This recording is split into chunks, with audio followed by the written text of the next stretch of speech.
Welcome back. If they're not welcome back, then welcome. Uh, been surprised how many of you have been jumping aboard. I really appreciate it. Still trying to get to 100 subscribers. Still giving away the D&D book. So subscribe, like, helps me out. Anyway, welcome back. Last time I promised we were going to talk a little about Osric. So that's what we're going to do today. So how shall we start? I got it. In the beginning, there was wargaming, chainmail. And Gary Gygax looked upon the face of wargaming and said, "Oh, this is great." Kept playing it and writing stuff for it. There's this other fella, Dave Arneson. And Dave Arneson looked across the face of the waters, and they were formless and void. And he said, "Let there be role playing." And he started running his players through a role playing game. Now, there was a lot of friction. Basically, there was a trio of men who started Dungeons and Dragons. There was Dave Arneson, whose idea it was. There was Gary Gygax, who he was a writer. He had actually been published. He wrote a naval war game that had been published, and he tried to take this thing and make it into a business. And he had to work pretty hard at that. He basically went to his current publishers and said, "Look, there's this great idea. Let's run with it." And they were like, "This'll never make any money." Oops. Anyway, that company's gone out of business. But ultimately, Gary Gygax had to start his own company. That was TSR. And a third fella came along because companies cost money, even small businesses, and this was about as small as it got. We're talking about a company where the president, the vice president, and the chief financial officer would all sit around a table packing boxes. I mean, that's the kind of business this was. Brian Bloom, his name was, put in $3,000 to get the first printing off. But the guys, like I said, they packed their boxes themselves and drove from hobby store to hobby store, selling them to the owners there. And, well, it's all history from there. So what come along is first edition. Now, first edition was backwards compatible with the original edition. There was actually two kind of branches. One was first edition Advanced Dungeons and Dragons. This is where the friction started to appear between Gary Gygax and Dave Arneson. Gary Gygax was like, "No, this is my pet project. I wrote the whole thing. I did all the work. You can't have any of the money." And Arneson was like, "Well, all right, you have your Advanced Dungeons and Dragons, but just don't forget, if you ever stop publishing straight up Dungeons and Dragons, the license comes to me and I can do whatever I want with it." So TSR kept publishing two versions of the game. They kept publishing the BX version, which a lot of people prefer, and then the first edition Dungeons and Dragons, which a lot of people preferred. But here's the thing.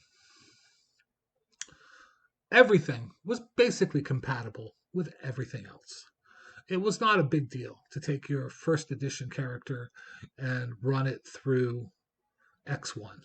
Like, it wasn't a big deal to run a first edition character through a BX module. It was not a big deal. Everything was basically cross compatible and backwards compatible. And then when 2E came out, the same thing basically applied. There were some new skills, but they were optional. You didn't have to use them. But basically, all of the editions of D&D were all basically compatible with other editions of D&D. So they were all Dungeons and Dragons.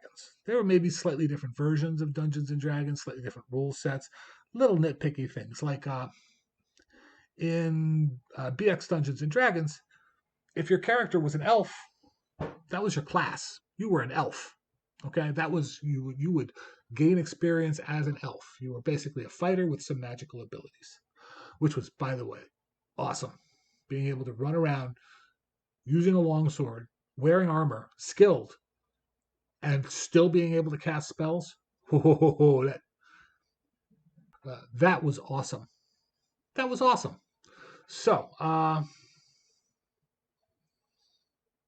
Advanced Dungeons and Dragons changed that. They basically said, no, you're not an elf. That's not your class. That's your race, and you'll get certain benefits for your race. But you can also choose a class. Now, that's going to make you stronger than most first level characters. So the price you pay for being strong at low level is there's going to be a level cap. At a certain point, you're going to have to stop playing your character. You're not going to be able to continue to advance as a player character in the game. And those level caps were kind of the balancing factor. That's what kept kind of people from everyone being an elf, because elves were awesome. I mean, just being immune to charm, that was so cool. Anyway, what happened after that was between first and second edition, things got really ugly between the money guy, Brian Bloom, and Gary Gygax. Dave Arneson at that point had already kind of stepped away. He never really did a whole lot of work on Dungeons and Dragons. It was his idea, don't get me wrong. Without Dave Arneson, Dungeons and Dragons would never have existed. But he wasn't deeply involved in the administration of TSR. He never provided a great deal of content. After OD&D, he did write Blackmore. I think it was Blackmore. But after OD&D, he really kind of lost interest in Dungeons and Dragons and wandered off and started doing other stuff. But between first and second edition, towards the end of first edition, uh, uh, when Arneson stepped away, uh, Brian Bloom kind of took over the company, took the bunch of available shares that kind of popped up and got a controlling interest in the company, and eventually uh, he booted Gary Gygax out of the company. Uh, that was the end of TSR. Second edition came out. By the way, second edition is a very underrated rule set. It was a good rule set. Personally, I didn't care for the way they the headset. So someone said that the sound was bad, so we're going to try it with a headset. Uh, we're going to skim over the part where Brian Bloom drove the company into the ground. Second edition was a great rule set. It really was. I personally wasn't thrilled with the way they dumped some of the eldritch horror stuff, the demons and all that. That stuff was awesome. They were great enemies. They were fun to play, and it was fun to have a palpable evil to fight against in the game.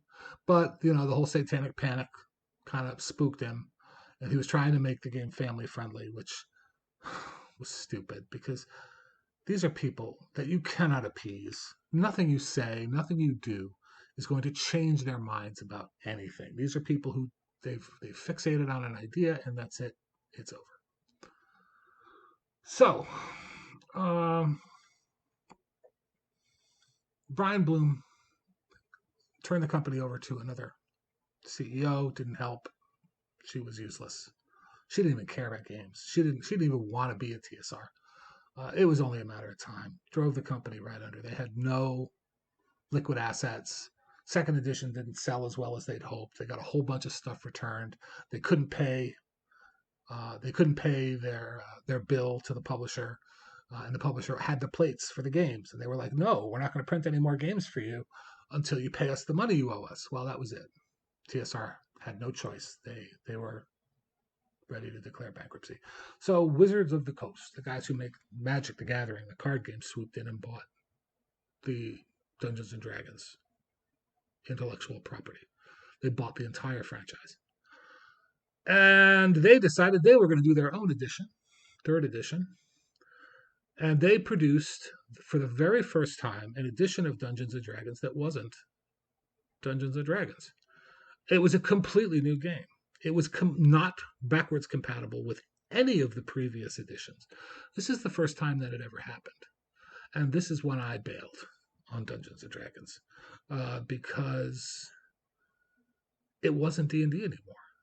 The rules set was so different from the original game, the game we had been playing when Wizards of Coast bought the company, that it was really Dungeons and Dragons in name only.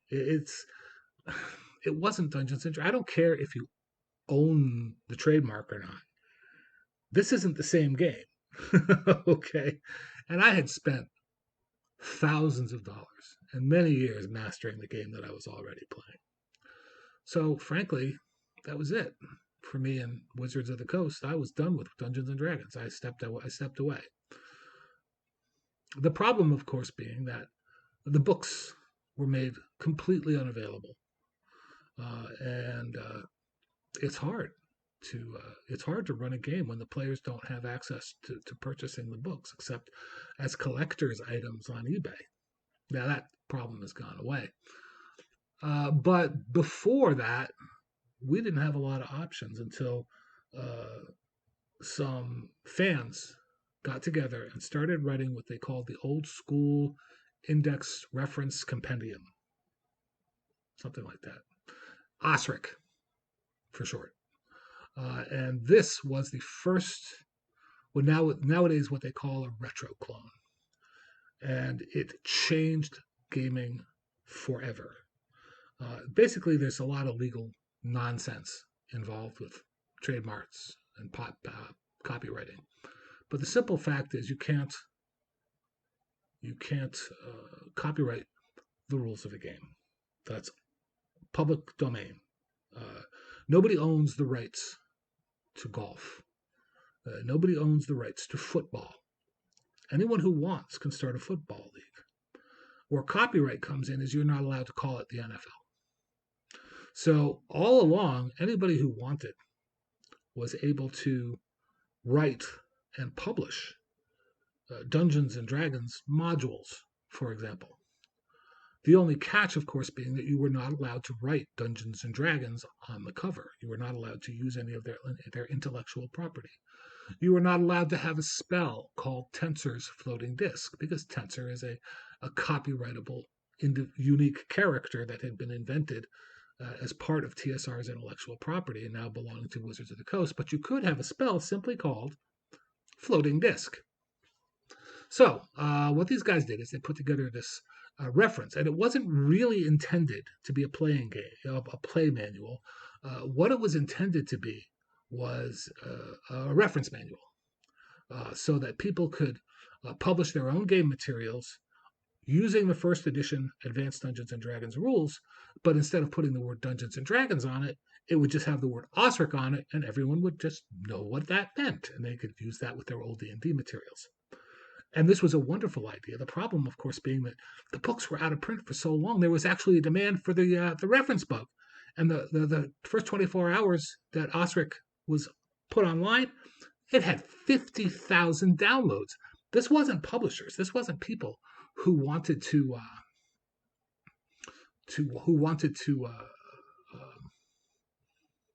publish materials for Dungeons and Dragons. These were people who just wanted a copy of the damn rules because they were no longer available for retail purchase. It was stunning how successful this was. And by the way, it didn't hurt that they did a great job putting it together. So let's just take a few minutes, leaf through it, and I'll show you what Osric looks like and what it does and what it doesn't do. This is Osric. This is the second edition. The first edition, I liked the art on the first edition better, but this is obviously the hard copy version. It was originally made available as a free download. So let's take a look. Now we're going to take a look at the first edition. I don't have that in hard copy. I have it on my computer as a PDF file. But I did make a hard copy print of it, so we're going to take a look at the version I made. So let's just grab that. Just because it's a little bigger and it's a little easier to read. Now this is obviously not the original. This is the original cover art, but I did tweak it a bit because I didn't copy the whole thing. This is just a version that I made for my personal use. I can toss this out on the table. This is the player's handbook. This is just the first half of the book, which is relevant to the players. The second half of the book is more relevant to the DMs. But the art is beautiful. Again, these are not the official character sheets. I made those up myself. but there are official character sheets if you prefer to use those. They're completely compatible with first edition Advanced Dungeons & Dragons, which is why they basically look the same. And once the game gets up into higher levels, I would pull out my AD&D character sheets and make people use those, because these have the same issues that the D&D character sheets have, in that they're kind of generic and they don't really allow for really high level characters to have high level skills. Magic user needs a bigger spellbook section, but it doesn't need, turning undead, and it doesn't need move, the thief skills along the bottom here. So, they're organized slightly differently, just like the original Advanced Dungeons and Dragons sheets, which, as you can see, I keep them right here. They just work better once you get up to higher levels. So, let's take a look.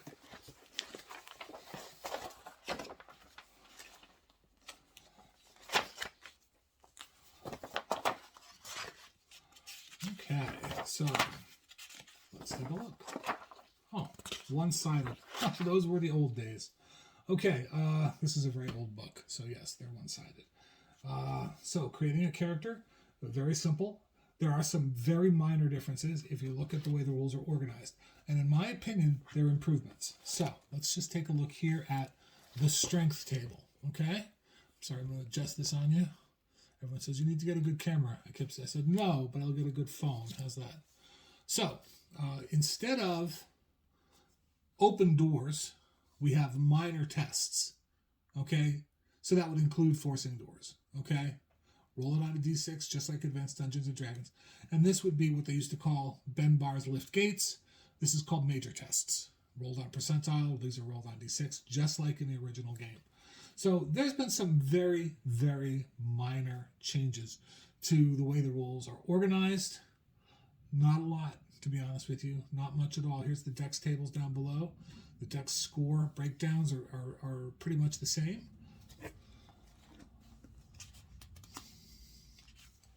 There are some other minor differences too. Hang on, let me go ahead and find.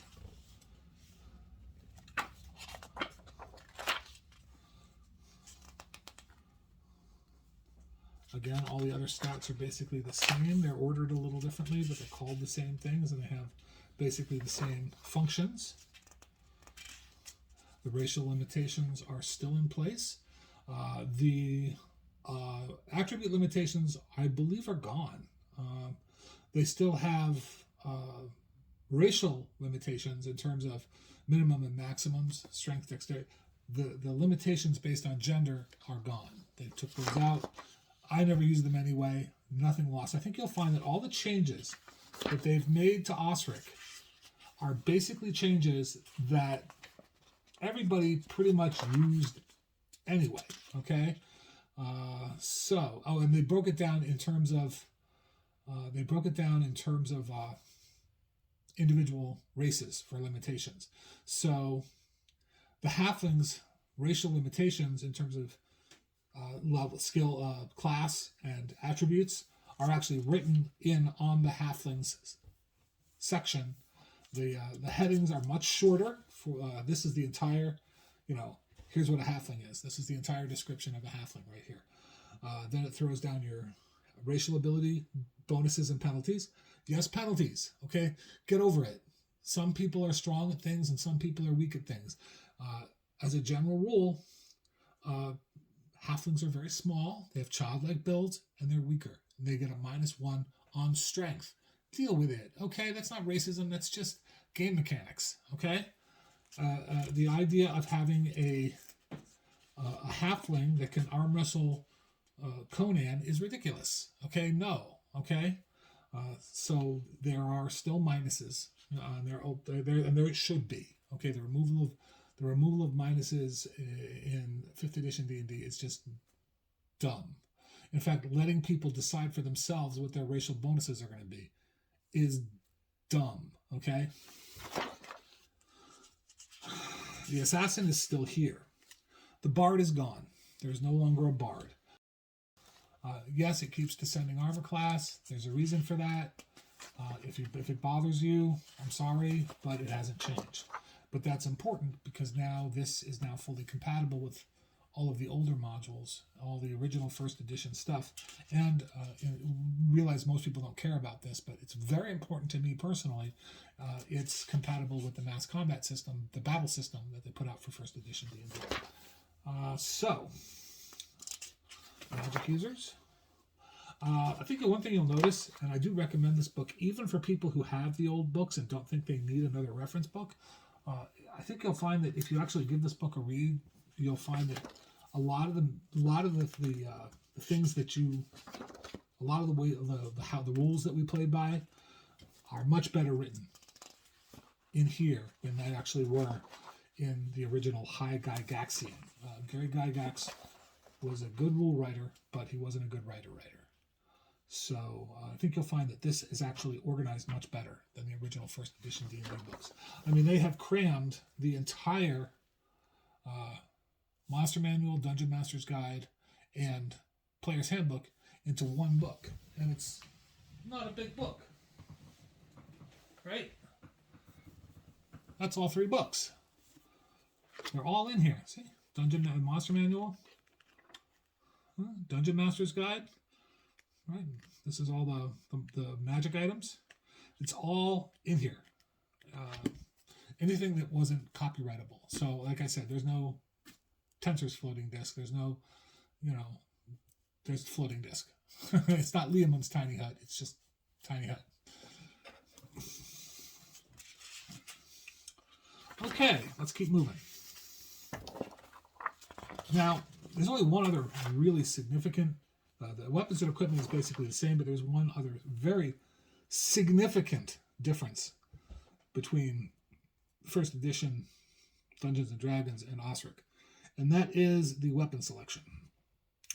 Gary Gygax had a kink for polearms. He loved polearms. So when you looked at the original Dungeons & Dragons weapon list, you're going to see a huge list of polearms. That doesn't exist here. Here you're going to see polearm, just one. Oh, and spear. That's another. Okay. They should have at least included pikes. I'm not sure why they didn't include pikes. Spears, pikes, and polearms would have been adequate. Now, personally, I liked the old selection because there was the whole, Fauchard forks, which you could use to pull mounted knights off their horses. There's uses for that if you're willing to put up with some homebrew rules to make it work. But Gygax never did, so the inclusion of those types of rules probably should never have been such a big deal in the first edition Dungeons and Dragons. Anyway, moving on. No real differences here. This is just armor table, like I said. They are using descending armor class, so no armor at all is armor class 10. Plate armor is armor class 3. Shield gives you a +1, just like with the old Dungeons and Dragons. Okay, height and weight tables basically the same. No, I guess these days, if players are so spoiled that they want to be a 6'5" dwarf, the players will let it go with it. It's too bad I didn't make a better copy of this because this is awesome. His art here. The artwork is amazing, unprecedentedly good. But yeah, this covers spells, so the organization is a little different.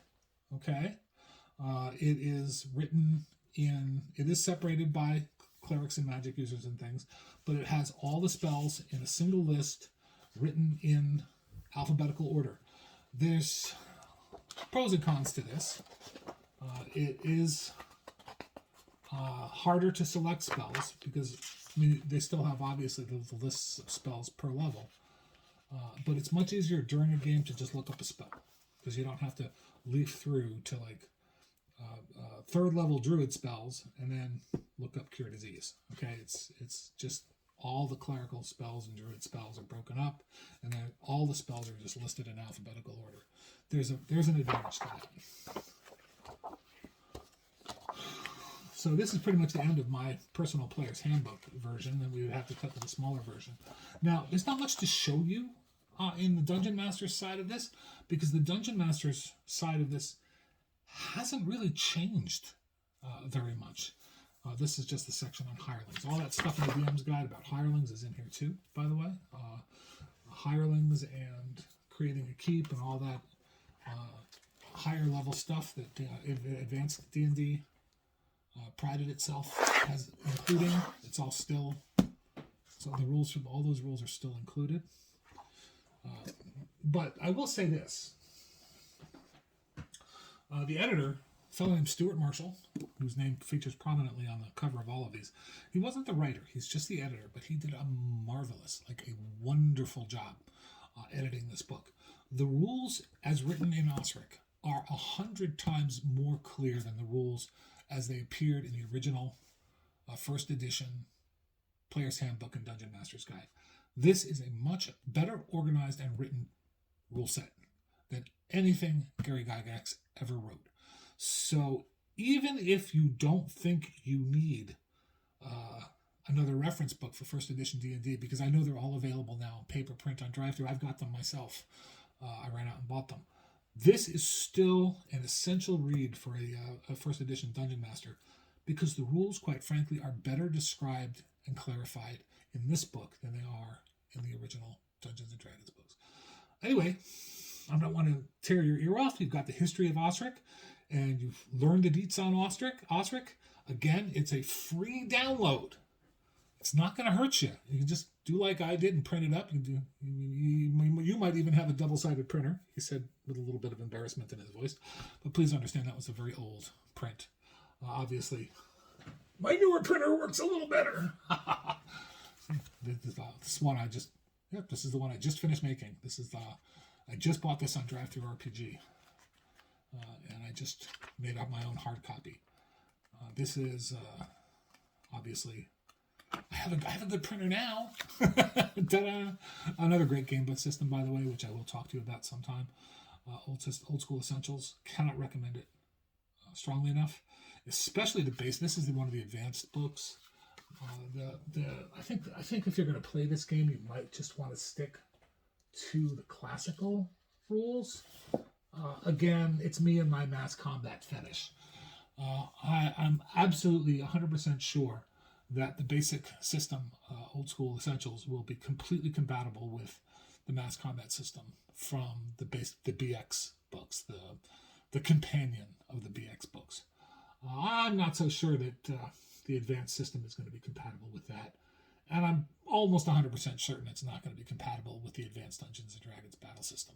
So, me, personally, I like great big wars with great armies clashing. But Osric is compatible with every first edition Dungeons and Dragons supplement module that you own.